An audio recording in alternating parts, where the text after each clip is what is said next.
You're watching Bold Venture TV, sister show to Bold Ventures Radio. Brought to you by OrgTR LLC and Seyfarth Shaw LLP. Each week, Gene Creech interviews interesting entrepreneurs from around the country. Earlier in the show, you talked about that you grew up in a single-parent home.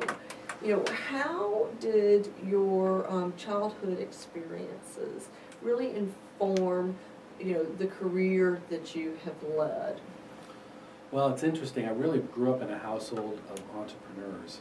And just to give you a little bit of background, I was raised as, my parents split up when I was 10. Mm-hmm. So prior to 10, I was in a traditional mom and dad type family. My parents were one of the original people to get involved in multi-level marketing. Is that right? Okay. They actually were one of the first people to join Amway. Mm. And my parents were extremely successful in the Amway business. So much so my dad quit his job and he was home all the time. And there's a philosophy when you're involved in a multi-level marketing organization, whether it's Amway or Avon or Mary Kay or whatever, it's all about attitude.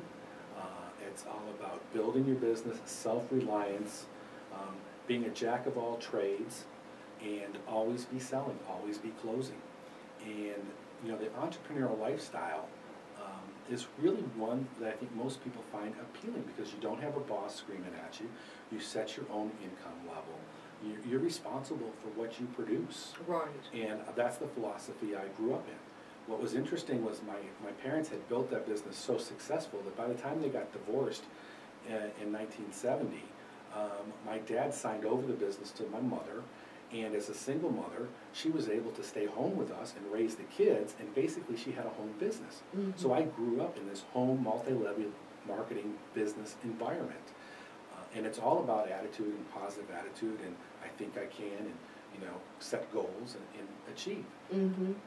That's the entrepreneurial part. That's the entrepreneurial part, yes. Okay, go ahead. The inventor part, right. I think I was born with. That's just DNA. That's just DNA because my mother says all the time, and my grandmother says too, I got this one clip where, oh, he got this, and 10 minutes later it was all apart. If I wasn't always taking things apart and putting them back together, trying to recombine things in different ways, if somebody had asked me when I was 7 or 8 years old what I wanted to be, I would have said, I want to be. Thanks for watching Bold Ventures TV with host Gene Creech. Catch the live broadcast of Bold Ventures on 1620 AM in Atlanta and AmericasWebRadio.com every Wednesday at 6 p.m. Eastern Time.